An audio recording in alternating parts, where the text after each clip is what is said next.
Vous savez, dans notre émission, on aime bien aborder les questions sans aucun tabou.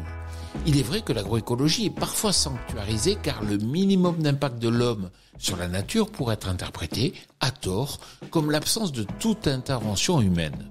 Or, une transition massive des agriculteurs vers cette nouvelle approche bute souvent sur des freins techniques et sur la cherté des matériels, mais aussi sur l'absence de main-d'œuvre. Et sur ce dernier point, les robots pourraient peut-être nous filer un petit coup de main.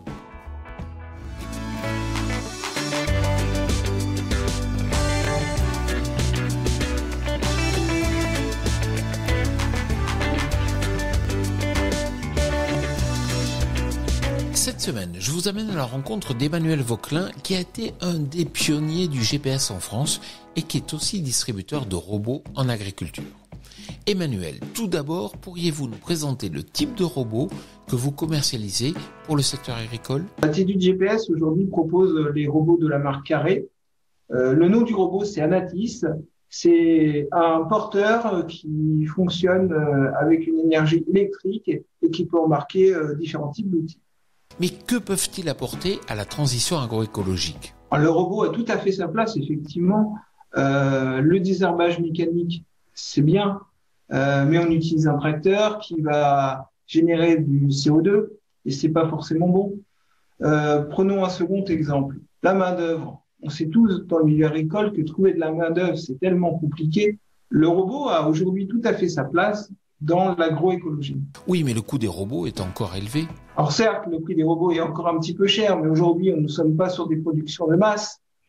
Comparons le prix du robot au coût d'un tracteur aujourd'hui et prenons ici le coût de la main-d'œuvre et la difficulté qu'on a à trouver de la main-d'œuvre en agriculture. Alors moi, j'invite les agriculteurs à s'intéresser à la robotique et profitons du plan de relance économique du gouvernement qui sera mis en 2021 pour s'intéresser à ces technologies. N'y a-t-il pas aussi un intérêt sur la moindre compaction des sols ?